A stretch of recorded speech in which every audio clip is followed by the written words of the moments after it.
Move 13 Actu. Jusqu'à 13h30. 13-11 sur Move, c'est l'heure de la Zumbactu de Guérin, grand amateur de gastronomie rapide. Guérin, t'as évidemment vu que McDo lançait aujourd'hui un hamburger végétarien. Oui, ça s'appelle le Grand Veggie. Ouais. C'est composé d'une galette panée à base de carottes en lieu et place du steak, du chou blanc et rouge émincé, 2 tranches de tomates, du salsifis, une sauce pesto rouge et une tranche d'emmental dans le but de séduire les véganes et les anti-junk food, ce qui est complètement con et déjà foireux vu que les véganes ne mangent pas de fromage. Oui, c'est vrai, oui. Et que les anti-junk food, par définition, ne vont pas au McDo, même si tu leur dis il y a des salsifis et des carottes. Voilà, c'est comme si tu décidais de faire jouer Neymar en tutu. Les fans d'opéra vont pas aller au Parc des Princes d'un coup, comme ça. Oh, il y a un tutu, vachement bien. Il y a des ballerines, putain, super. Voilà, ça reste du foot. Mais la tendance est là, on va vers des fast-food qui vont toujours plus loin pour satisfaire une clientèle de plus en plus soucieuse de l'environnement. Et je suis allé faire un tour dans le futur. Et dans le monde des fast-food, ça devient très bresson. Le futur des fast-food, c'est maintenant. On va dans le futur. Dans le futur. C'est parti pour le futur. Alors, je pense qu'il ne l'a pas écrit, ce jingle. Non, mais c'est surtout que c'est pas homologué ça comme jingle. D'accord, tout commence en avril 2018. Après l'échec du grand veggie, du moyen veggie, puis du petit veggie, McDo décide d'aller encore plus loin en faisant appel à Wesley Kevin Gros-Pochon, membre fondateur du mouvement No Cal, No Glu, No Bi, No.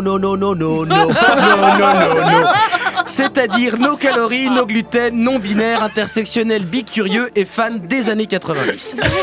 Mais comme c'est trop compliqué, on va l'appeler le youtubeur relou à cheveux gras qui vit dans une yourte en purin séché. Oh. Et McDo développe avec Wesley Kevin une nouvelle gamme de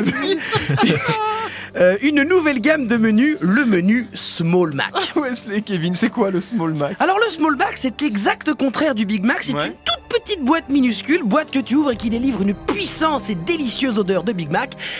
Et puis c'est tout. On n'est pas emmerdé avec les calories, le gluten, il n'y a rien dedans, il n'y a que l'odeur.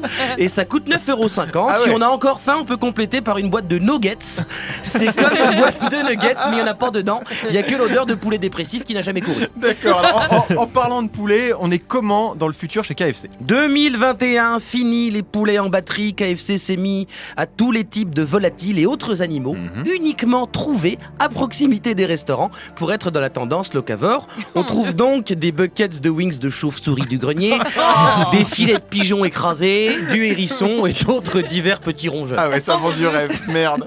Chez Burger King, il se passe quoi? Face à cette nouvelle vague écolo, Burger King choisit dès 2020 de faire un petit pas de côté et de continuer à vendre des hamburgers à la viande. Mais dans une démarche de respect, il lance l'opération Le Burger tout au long de la vie. Il suffit d'adopter tout au long de sa vie un bovin chez soi, de l'élever en le nourrissant de smoothies au gazon Monoprix Gourmet.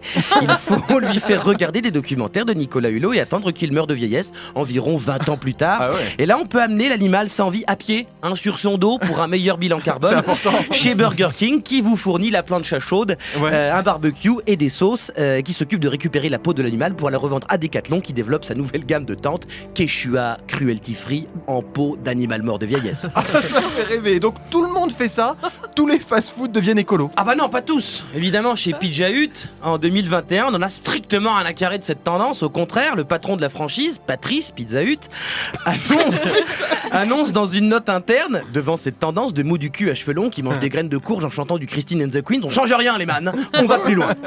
Et il réunit son état-major de pizzaiolo industriel pour la réunion de stratégie mensuelle qui a toujours le même thème chez Pizza Hut. Pizza Hut. Comment peut-on mettre plus de fromage dans ces putains de pizzas?